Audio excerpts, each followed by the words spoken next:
Un millionnaire invite, pour plaisanter, le fils noir de sa femme de ménage à jouer aux échecs. Elle ne savait pas qu'il était un enfant génie. Viens ici, garçon. Ça te dirait de me montrer comment tu joues aux échecs dans les bidonvilles? La voix de Madame Victoria Whitman résonnait dans le salon de son manoir à Beverly Hills, chargée de l'arrogance typique de quelqu'un qui n'a jamais eu à mériter quoi que ce soit par elle-même. Diego Santos, qui aidait sa mère Carmen à servir les invités lors d'un dîner de charité, devint la cible du millionnaire pour le divertissement de la soirée. Les autres invités, hommes d'affaires, politiciens et leurs épouses ennuyées, riaient discrètement derrière leur verre de champagne à $1000. Victoria avait organisé l'événement pour collecter des fonds pour les jeunes défavorisés, mais elle ne s'attendait clairement pas à ce que les deux servent des canapés chez elle. L'ironie lui semblait délicieuse. Je parie qu'il sait au moins déplacer les pièces, continua Victoria en désignant le plateau d'échecs italien qui décorait la table basse. Ce sera amusant de voir ce que ce garçon peut faire contre quelqu'un qui a vraiment étudié le jeu. Monsieur Hamilton, propriétaire de 3 chaînes d'hôtels, murmura à sa femme. Je parie qu'il ne sait même pas que le cavalier se déplace en forme de L. Des rires se répandirent dans la pièce comme des vagues sur un lac de supériorité. La mère de Diego, Carmen, baissa les yeux et serra le plateau en argent dans son poids. 20 ans à nettoyer cette maison, élevant son fils seul avec un salaire de femme de ménage, et elle devait encore voir sa patronne utiliser son garçon comme une blague pour impressionner ses riches amis. Elle connaissait Victoria depuis qu'elle était jeune et avait vu la femme se transformer d'héritière gâtée en mondaine cruelle au fil des années. « Carmen, tu peux arrêter de servir quelques minutes » ordonna Victoria avec une fausse gentillesse. « Je veux que tu regardes ton fils jouer. Ce sera éducatif pour vous deux. » Cependant, Diego resta immobile quelques secondes, ses yeux sombres analysant non seulement le plateau, mais aussi chaque visage dans la pièce. À son âge, il avait déjà appris que le silence en disait souvent plus sur les gens que 1000 mots. Et à cet instant, ce qu'il vit, c'était un groupe d'adultes privilégiés qui ne savaient pas à qui ils avaient affaire. Il y avait quelque chose dans la posture de Diego qui fit cesser certains invités de rire, une étrange immobilité, comme le calme avant la tempête. Ses doigts bougèrent inconsciemment, comme s'il visualisait des coups sur un plateau invisible. « Bien sûr, Madame Whitman », répondit Diego avec un calme qui fit échanger des regards curieux entre quelques invités. « Ce sera un plaisir. » Victoria sourit avec satisfaction, s'installant dans le fauteuil en cuir comme une reine prête à regarder des gladiateurs. « Excellent. Je parie que tu n'as jamais joué sur un plateau comme celui-ci, n'est-ce pas? Du véritable marbre italien, chaque pièce valant plus que, enfin, tu sais. » La représentante Jennifer Mills, assise près de la fenêtre, commenta à voix haute. « Victoria, es-tu sûre que ce n'est pas cruel? Le pauvre garçon va être humilié. » « N'importe quoi, » répliqua Victoria en ajustant ses boucles d'oreilles en diamant. « C'est une occasion d'apprentissage. Il dira à ses amis qu'il a joué aux échecs dans un vrai manoir. » Ce que Victoria Whitman ne savait pas, et allait découvrir de la pire des façons, c'est que ce gamin des bidonvilles avait passé les 8 dernières années à étudier chaque ouverture, chaque stratégie, chaque piège que les grands maîtres avaient jamais imaginé. Alors que ses camarades jouaient aux jeux vidéo, Diego dévorait les livres d'échecs empruntés à la bibliothèque publique et regardait des parties légendaires sur l'ordinateur cassé qu'il avait réussi à réparer lui-même. Aux premières heures silencieuses du matin, quand Carmen faisait des doubles shifts de ménage, Diego analysait les parties de Kasparov, Fischer et Carlsen. Il avait mémorisé plus de 200 ouvertures différentes et pouvait réciter par cœur les 50 défenses les plus célèbres de l'histoire des échecs. Mais surtout, elle n'avait aucune idée qu'elle allait être humiliée par ce même garçon qu'elle avait sous-estimé par pur préjugé, devant tous ses puissants amis. Et quand la vérité éclaterait, ce ne serait pas seulement une défaite aux échecs. Ce serait une leçon qu'elle porterait toute sa vie. Pendant que Victoria arrangeait les pièces avec des gestes théâtraux, Diego observait chaque invité. Quelque chose dans ses yeux suggérait qu'il ne se préparait pas simplement à une partie, il se préparait à réécrire chaque hypothèse dans cette pièce sur qui méritait vraiment le respect. Si cette histoire de préjugés et de dépassement de soi vous a touché, n'oubliez pas de vous abonner à la chaîne. Car ce qui s'est passé ensuite a montré que juger quelqu'un par son apparence peut être l'erreur la plus coûteuse qu'une personne puisse faire dans sa vie. Victoria prit sa place côté blanc, avec la confiance de quelqu'un qui n'avait jamais perdu quelque chose d'important dans sa vie. Je joue toujours blanc, chérie, c'est une tradition familiale, dit-elle, ignorant complètement le fait qu'aux échecs sérieux, la couleur des pièces est décidée par tirage au sort.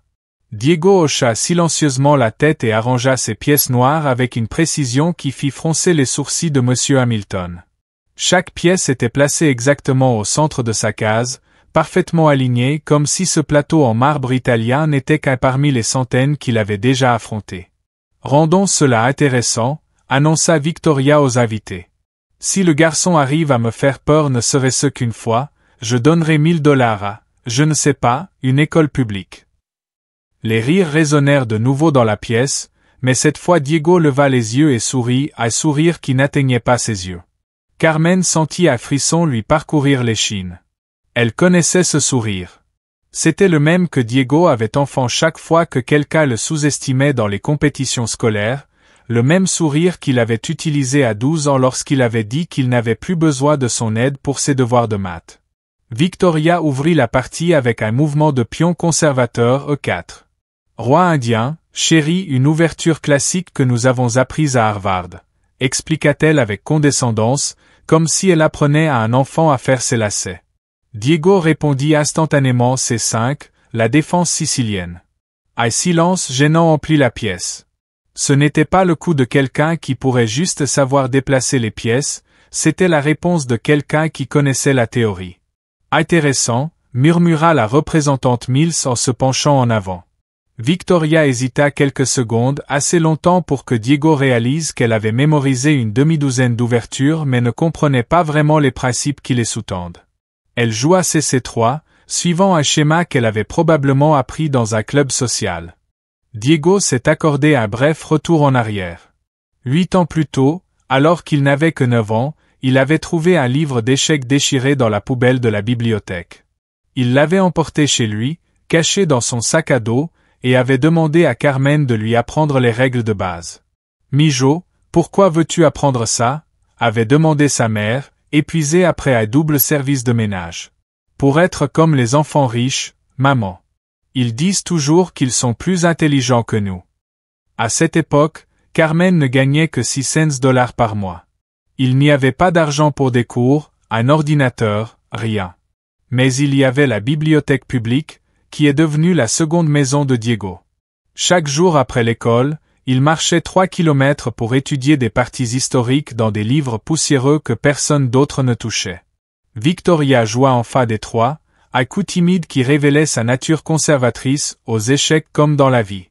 Elle préférait les positions sûres et contrôlées où la classe sociale garantissait la victoire. Diego répondit par NC6, développant ses pièces avec détermination. Chacun de ses coups était exécuté en moins de 5 secondes, comme s'il suivait un scénario mental qu'il avait mémorisé des années auparavant. « Notre petit garçon bouge trop vite », commenta Victoria aux invités. « Aux vrais échecs, on réfléchit avant de jouer. » C'est alors que Diego fit son premier coup psychologique. Il s'arrêta, fit semblant de réfléchir profondément pendant 15 secondes, puis joua G6, préparant le fianchetto du fou.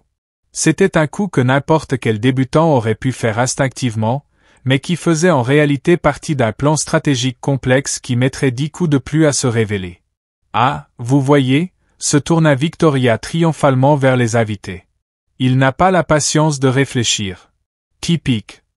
Mais M. Hamilton, qui avait joué aux échecs à l'université il y a 40 ans, reconnut le schéma. « Victoria, ce garçon met en place un dragon rapide. » « À quoi ?» répondit-elle, agacée d'être interrompue dans sa démonstration de supériorité. « C'est une variante de la sicilienne. Assez sophistiquée. » Victoria regarda l'échiquier, la tension nouvelle dans ses épaules. « N'importe quoi. Il a dû voir ça dans un film. » Mais à mesure que les coups avançaient, quelque chose d'inquiétant commença à prendre forme. Diego ne se contentait pas de répondre à ses coups, il dictait le rythme de la partie. Chaque pièce qu'il développait occupait exactement la bonne case, créant une harmonie qui transformait l'échiquier en une sorte de symphonie visuelle. Carmen observait du coin de la pièce, le cœur battant. Elle savait que Diego était bon, mais elle ne l'avait jamais vu jouer contre quelqu'un qui se prenait autant au sérieux. Et pour la première fois en 20 ans de travail dans cette maison, elle vit la peur dans les yeux de Victoria Whitman, la peur de découvrir que peut-être, juste peut-être, elle n'était pas aussi spéciale qu'elle l'avait toujours cru. Chaque nouvelle humiliation que Victoria tentait d'imposer ne faisait qu'alimenter quelque chose en Diego que cette dernière ne pouvait voir, une force silencieuse, renforcée par l'injustice même qu'elle cherchait à imposer. Ce que ces privilégiés ignoraient, c'est que chaque acte de mépris signait sa propre condamnation, écrite sur les 64 cases de cet échiquier, qui allait bientôt devenir la scène de l'une des plus grandes humiliations de l'histoire sociale de Beverly Hills. Le 10e coup de Diego révéla quelque chose qui fit s'étrangler M. Hamilton avec son whisky. Le garçon avait sacrifié un pion dans un coup apparemment innocent, mais tout joueur expérimenté reconnaîtrait le piège mortel qui se mettait en place. « Victoria », murmura Hamilton avec urgence, « ce garçon n'est pas un amateur. » Mais Victoria était trop déterminée à prouver sa supériorité pour écouter les avertissements. « Calme-toi, chérie. Il a dû mémoriser quelques coups sur Internet. Je vais finir ça en 5 minutes. » C'est alors que Diego fit quelque chose d'inattendu. Il se leva calmement de sa chaise et s'approcha de Carmen, qui regardait tout depuis le coin de la pièce, les mains jointes. « Maman, dit-il d'une voix basse qui résonna dans le silence tendu de la pièce, tu te souviens quand tu as dit qu'un jour je montrerai à ces gens qui nous sommes vraiment. » Carmen acquiesça, les yeux brillants de larmes. Elle se souvenait parfaitement. C'était le jour où Diego avait eu 15 ans, et elle n'avait même pas assez d'argent pour un gâteau. Il avait trouvé sa mère en pleurs dans la cuisine de leur petite maison et lui avait promis qu'un jour il changerait tout. « Ce garçon a plus de classe que nous tous réunis, » murmura la députée Mills à son mari, observant l'interaction entre mère et fils. Victoria tapota impatiemment des doigts sur la table. « Peut-on continuer la partie? J'ai d'autres engagements aujourd'hui. » Diego retourna à l'échiquier, mais quelque chose avait changé dans son comportement. Il n'était plus l'adolescent timide qui avait été invité pour divertir. C'était un jeune homme qui portait sur ses épaules des années de sacrifice, d'études secrètes et une détermination forgée dans l'adversité. Le 11e coup de Diego fut exécuté avec une précision chirurgicale qui fit froncer les sourcils de Victoria pour la première fois. Il avait créé une double menace. Si elle protégeait le roi, elle perdrait sa dame. Si elle protégeait la dame, elle serait échec et mat en 3 coups. Ce n'est pas possible, murmura Victoria, étudiant attentivement l'échiquier pour la première fois depuis le début de la partie. C'est alors que Hamilton réalisa quelque chose d'essentiel. Victoria, tu te fais battre par un gamin qui n'a probablement jamais mis les pieds dans un club d'échecs formel de sa vie. Pendant que Victoria cherchait une issue à son dilemme, Diego profita de l'occasion pour observer chaque visage dans la pièce. La députée Mills avait cessé de boire son champagne et se penchait en avant, fascinée. Le propriétaire de la chaîne d'hôtels avait posé son portable de côté. Même l'épouse de Hamilton, qui feuilletait un magazine de mode, prêtait désormais toute son attention à la partie. Carmen connaissait ce regard sur le visage de son fils. C'était le même qu'il avait à 12 ans lorsqu'il avait découvert le rayon échecs à la bibliothèque publique. Le même regard qu'il avait après avoir passé 5 heures d'affilée à étudier des parties historiques sur un ordinateur lent et cassé. Le même regard qui le faisait se lever à 5 heures du matin pour résoudre des problèmes tactiques avant d'aller à l'école. Victoria fit enfin un coup, une tentative désespérée pour échapper au piège. Mais il était trop tard. Diego avait calculé cette possibilité 6 coups plus tôt. Échec, dit-il simplement, déplaçant sa dame à une position offrant 3 suites gagnantes différentes. Le silence dans la pièce était assourdissant. Victoria regarda l'échiquier, puis Diego, puis à nouveau l'échiquier. Ses mains tremblaient légèrement, non pas de peur, mais d'une rage contenue à la réalisation qu'elle était en train d'être systématiquement détruite par quelqu'un qu'elle considérait comme inférieur. « Tu as dû voir cette séquence quelque part, » dit-elle, la voix plus aiguë que d'habitude. « Personne n'apprend ça tout seul. » Diego sourit pour la première fois depuis le début de la partie. « Vous avez raison, madame. Je l'ai appris de Garry Kasparov. »« Kasparov vous a enseigné cela ?»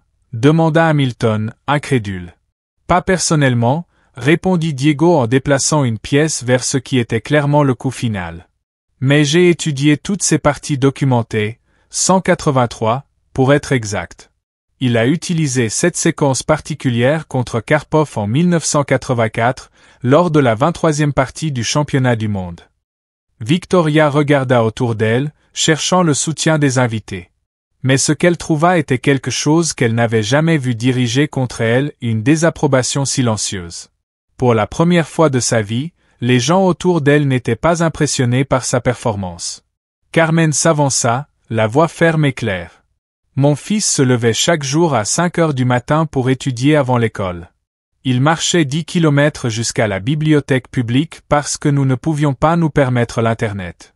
Quand je faisais des doubles journées, il restait éveillé toute la nuit à résoudre des problèmes d'échecs à la lueur des bougies car notre électricité était coupée.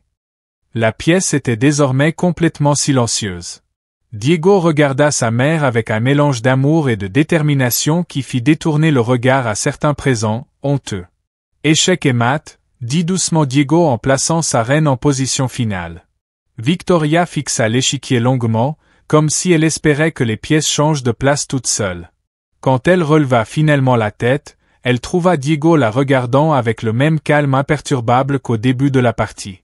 Mais maintenant, quelque chose avait complètement changé dans la dynamique de la pièce. Les invités ne regardaient plus Diego comme un divertissement. Ils le voyaient comme quelqu'un qui venait de réécrire toutes leurs suppositions sur le talent, la classe sociale et le mérite. Et ils regardaient Victoria avec un mélange de gêne et de déception qu'elle n'avait jamais connu auparavant. Ce que Victoria Whitman ignorait encore, c'était que cette défaite sur l'échiquier ne serait que le premier coup d'une partie bien plus grande qui allait commencer, une partie où toutes les règles sociales qu'elle avait toujours tenues pour acquises seraient remises en question, et où le garçon qu'elle avait sous-estimé prouverait que la vraie noblesse n'a rien à voir avec les noms de famille ou les comptes en banque. Victoria fixa l'échiquier pendant ce qui lui sembla une éternité. Ses doigts tremblants touchèrent le roi tombé comme s'ils pouvaient annuler magiquement l'échec et mat. Le silence dans la pièce était si épais qu'on pouvait entendre le tic-tac de l'horloge murale à 15 000 $. C'était de la chance, murmura-t-elle, la voix tremblante, toute confiance disparue. Il a dû mémoriser cette séquence quelque part. Hamilton se leva de sa chaise et s'approcha de l'échiquier. Victoria, ce garçon vient d'exécuter une variante de la sicilienne que même moi je ne connaissais pas. Et ça fait 40 ans que je joue à ce jeu. La députée Mills sortit son téléphone portable et commença à filmer discrètement. En politicienne expérimentée, elle reconnut immédiatement la valeur virale de ce moment, un millionnaire raciste humilié par un prodige qu'elle avait sous-estimé. « Je ne l'accepte pas », dit Victoria en se levant brusquement et en renversant quelques pièces. « Il y a quelque chose qui cloche. Personne n'apprend à jouer comme ça tout seul. Quelqu'un l'a entraîné spécifiquement pour m'humilier. » Diego resta assis, la regardant avec le même calme impassible. « Voulez-vous une revanche ? Je peux jouer contre n'importe qui ici, ou contre tous à la fois, si vous préférez. » La remarque provoqua un murmure nerveux parmi les invités. C'était une offre qui semblait impossible, mais après ce qu'ils venaient de voir, personne n'osa le contredire. « Tu es arrogant maintenant, » rétorqua Victoria, le visage rouge de colère et d'humiliation. « Un garçon des bidonvilles ne parle pas ainsi à ses supérieurs. » C'est alors que Carmen s'avança. Et pour la première fois en 20 ans, elle regarda Victoria Whitman droit dans les yeux sans baisser la tête. « Madame Whitman, » dit Carmen, la voix ferme et claire, « mon fils ne vient pas des bidonvilles. Nous sommes issus d'une communauté ouvrière. Et il n'est pas arrogant, il est honnête sur ses capacités, ce que vous ne pouvez manifestement pas faire pour les vôtres. » La tension monta de façon exponentielle dans la pièce. Certains invités échangèrent des regards gênés, réalisant qu'ils étaient témoins de quelque chose de bien plus grand qu'une simple partie d'échecs. Victoria se tourna vers Carmen, furieuse. « Comment osez-vous me parler ainsi? Avez-vous oublié votre place dans cette maison? »« Non, » répondit calmement Carmen. « J'ai rappelé ma valeur. » Hamilton intervint, visiblement mal à l'aise de la tournure que prenait la conversation. « Victoria, peut-être devrions-nous reconnaître que ce jeune homme est vraiment talentueux et talentueux. » Victoria rit amèrement. « Ne comprenez-vous pas? Tout cela était monté. Quelqu'un l'a entraîné spécialement pour me faire passer pour une idiote chez moi. Diego se leva enfin. Et quand il parla, sa voix portait une maturité qui fit taire tous les adultes présents. Madame Whitman, voulez-vous connaître la vérité? Je n'ai pas été entraîné pour vous humilier. J'ai passé les 8 dernières années à étudier les échecs parce que je rêvais de jouer contre des gens qui respectaient ce jeu, des gens qui comprenaient que le talent n'a ni couleur, ni classe sociale, ni nom de famille. Il fit une pause, regardant chaque personne présente. Quand vous m'avez invité à jouer comme vous jouez dans les bidonvilles, je pensais enfin avoir une chance de montrer que je méritais le respect. Mais maintenant, je réalise que vous n'avez jamais voulu une partie équitable. Vous vouliez un spectacle d'humiliation. La députée Mills avait arrêté d'enregistrer et regardait la scène avec fascination. « Quel âge as-tu, gamin ?»« 17 ans, répondit Diego. « Et depuis combien de temps joues-tu sérieusement ?»« 8 ans. » Mills regarda Victoria avec une expression mêlant incrédulité et désapprobation. « Victoria, vous venez d'être battue par un adolescent autodidacte, un adolescent dont vous employez la famille.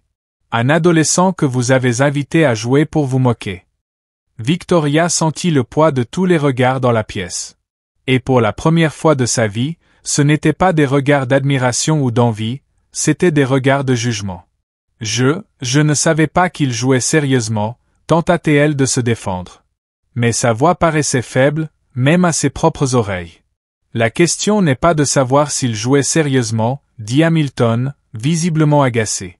La question est que vous l'avez invité à jouer, en supposant qu'il serait facilement battu. Pourquoi? Parce que c'est le fils de votre bonne. Parce qu'il est noir? Parce qu'il n'a pas d'argent? Le silence qui suivit fut dévastateur. Diego arrangea calmement les pièces sur l'échiquier, chaque coup exécuté avec précision. Merci pour la partie, Madame Whitman. Ce fut instructif.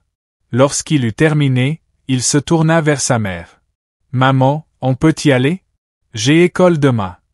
Carmen hocha la tête, enlevant le tablier qu'elle portait pour servir les invités. Mais avant de partir, elle se retourna une dernière fois vers Victoria.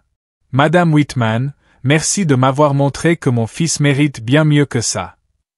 Alors que mère et fils se dirigeaient vers la porte, la députée Mills s'appela. Diego, es-tu intéressé par des bourses d'études? Je connais des universités qui aimeraient accueillir quelqu'un avec ton talent.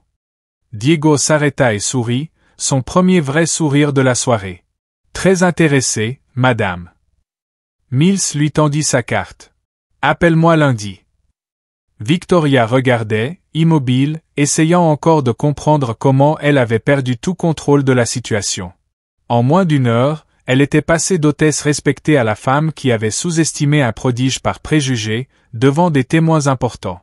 Lorsque la porte se referma derrière Diego et Carmen, les invités restants se regardèrent en silence, mal à l'aise. Hamilton fut le premier à se lever. Je pense que je ferais mieux de partir aussi.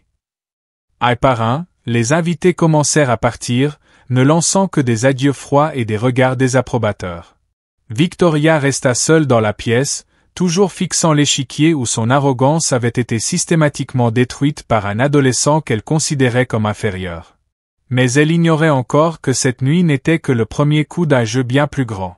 Un jeu où Diego Santos allait réécrire non seulement sa propre histoire, mais remettre en question tout un système de privilèges que des gens comme Victoria Whitman tenaient pour acquis. Alors que Diego rentrait chez lui avec sa mère sous les étoiles de Beverly Hills, il portait dans sa poche la carte qui allait changer sa vie pour toujours. Et dans son esprit, il calculait déjà non seulement des coups d'échec, mais des mouvements dans un jeu beaucoup plus vaste. Le jeu pour prouver que la vraie noblesse ne s'achète pas avec de l'argent, mais se gagne par le caractère. 6 mois plus tard, Diego Santos arpentait les couloirs de l'université de Stanford avec une bourse complète pour étudier l'ingénierie. La députée Mills avait tenu sa promesse, lui ouvrant non seulement des opportunités académiques, mais un monde entier de personnes reconnaissant le talent indépendamment de l'origine sociale. La vidéo de cette nuit à Beverly Hills était devenue virale, plus de 3 millions de vues en 2 semaines. Non pas parce que quelqu'un avait filmé la partie, mais parce que la députée Mills elle-même avait partagé l'histoire sur ses réseaux sociaux, faisant de Diego un symbole de la réussite face à l'adversité, et de Victoria un exemple de ce qu'il ne faut pas faire quand on a des privilèges. Jeune prodige détruit un millionnaire raciste aux échecs, fut le titre qui circula partout sur Internet. Les commentaires étaient sans pitié. Quelle honte pour cette femme! Ce garçon mérite toutes les opportunités du monde. Victoria Whitman était devenue persona non grata dans ses propres cercles sociaux. Le club de golf lui retira son adhésion sous la pression d'autres membres. 3 associations caritatives supprimèrent son nom de leurs événements. Même Hamilton, son ami depuis des décennies, commença à l'éviter lors des rassemblements sociaux. Victoria a toujours été arrogante, mais je n'aurais jamais imaginé qu'elle puisse être aussi cruelle, commenta la femme de Hamilton lors d'un dîner à Malibu. Humilier un enfant comme ça devant tout le monde. Le pire pour Victoria fut de réaliser que Diego n'avait jamais cherché ni vengeance ni exposition. Il avait simplement joué aux échecs, quelque chose qu'il faisait naturellement, avec une maîtrise développée par des années de travail silencieux. L'humiliation qu'elle ressentait était auto-infligée, conséquence directe de ses propres préjugés. Carmen avait été promu superviseur de ménage dans un hôtel 5 étoiles à Santa Monica, un travail payé 3 fois plus et avec une couverture médicale complète. Ce n'était pas de la charité. C'était la reconnaissance du professionnalisme qu'elle avait toujours montré, enfin apprécié par des employeurs qui voyaient au-delà des préjugés. Diego fonda un programme d'échecs en ligne gratuit qui mettait en relation des jeunes de communautés défavorisées avec des mentors universitaires. En moins de 6 mois, plus de 1200 enfants apprenaient non seulement à déplacer des pièces, mais aussi des stratégies de vie qu'aucune salle de classe formelle ne pouvait enseigner. Les échecs m'ont appris que chaque personne a une valeur stratégique unique, expliqua Diego lors d'une interview à CNN. Victoria Whitman m'a appris que certaines personnes doivent tout perdre pour apprendre ce qui compte vraiment. Quand on lui demanda s'il gardait rancune contre la femme qui avait essayé de l'humilier, Diego sourit avec le même calme qu'il avait montré cette nuit fatidique. Les rancunes sont des pièces qui gênent seulement le jeu. Je préfère me concentrer sur ce que je peux construire. Victoria regardait cette interview seule dans son manoir, désormais vide des amis qui l'avaient abandonnée. Pour la première fois, elle comprenait vraiment ce qu'elle avait perdu cette nuit-là, pas seulement une partie d'échecs, mais l'opportunité de devenir une meilleure personne. Hamilton appela une fois après l'incident, juste pour dire « Victoria, c'est toi qui as créé cette situation. » Diego a simplement répondu avec une classe que tu aurais dû montrer dès le début. La leçon résonna bien au-delà de Beverly Hills. Diego prouva que la vraie noblesse ne vient ni des noms de famille ni des comptes en banque, mais du caractère forgé dans l'adversité et démontré par les actes. Il transforma les préjugés en but, l'humiliation des autres en sa propre croissance. Aujourd'hui, quand Diego regarde vers l'avenir, il ne voit aucune limite imposée par les autres, seulement des possibilités créées par sa propre détermination. Victoria avait essayé de le diminuer pour se sentir plus grande. Mais elle a fini par révéler que la véritable grandeur se mesure à la capacité d'élever les autres, pas de les abaisser. Carmen encadra fièrement une photo de Diego recevant sa première mention honorable académique à Stanford. Sur le mur à côté, un certificat du programme d'échecs qui avait déjà impacté des milliers de jeunes. Des réalisations qu'aucun argent ne peut acheter et qu'aucun préjugé ne peut voler. La meilleure vengeance, comme Diego l'a découvert, n'est pas de détruire ceux qui essaient de vous diminuer. C'est de construire quelque chose d'extraordinaire, si grand que leur médiocrité devient insignifiante en comparaison. Victoria Whitman a essayé d'en faire un divertissement. Mais Diego Santos est devenu une source d'inspiration. Et cette différence définit non seulement qui gagne aux échecs, mais qui gagne dans la vie.